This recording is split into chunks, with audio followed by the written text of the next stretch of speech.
Zlatan Ibrahimovic's introduction as a second-half substitute proved crucial as Manchester United finally discovered a way to beat newly promoted Brighton and Hove Albion 10 at Old Trafford on Saturday. The goal came from a 67th-minute corner, conceded by Solomon March but hotly disputed by the visitors, and their anger increased when Marcus Rashford's cross was headed out to Ashley Young, whose shot took a cruel deflection off defender Lewis Dunk on its way into the net. But it had looked like being a frustrating afternoon for Jose Mourinho until his decision to bring on Swedish veteran Ibrahimovic for his third substitute outing in a little over a week following a 7-month injury layoff. Brighton had only beaten United once before in their entire history, 35 years ago, but if they were overawed by the visit to Old Trafford, they certainly did not show it.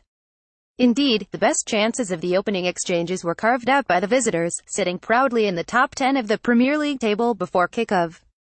Just 3 minutes had gone when Anthony Knockaert worked his way to the byline and sent over a dangerous cross which came tantalizingly close to finding teammates Glenn Murray in March.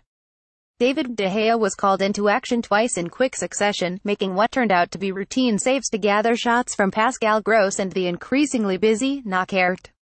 Brighton's approach certainly made for an open game, with United keen to cut rivals Manchester City's lead at the top of the table to 5 points. After 2 minutes, Romelu Lukaku had played a neato netwo with Anthony Martial, only to undo the good work by leaning back and shooting high over the Brighton goal. A well-aimed Martial cross from the left almost set up another chance for the Belgian striker, but keeper Matthew Ryan rose well to collect and, in their attempts to get Lukaku more involved, Juan Mata's 24th-minute cross picked out his teammate, but he was unable to put any power into his headed effort. After limiting United's attack so convincingly, Albion were growing in confidence as the half-hour passed and Ryan had still not been tested.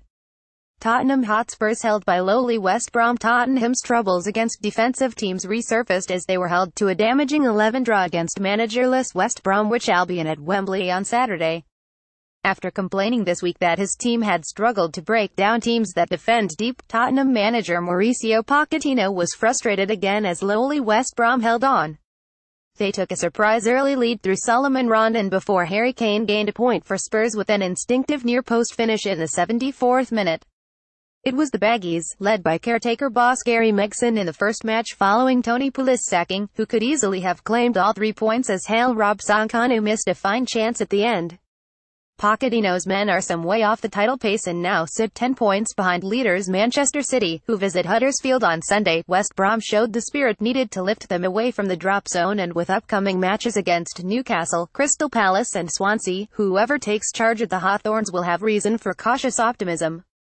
Tottenham had restored their pride following their derby defeat at Arsenal with a fine comeback victory against Borussia Dortmund in the Champions League. West Brom were on a 10-match winless run, yet it was Spurs who started poorly as the Baggies took the lead after just 4 minutes. Ben Davies' throw to Dele Alli was difficult to control and Alice England colleague Jake Livermore was quick to pounce. Livermore's perfectly weighted through ball picked out Rondon.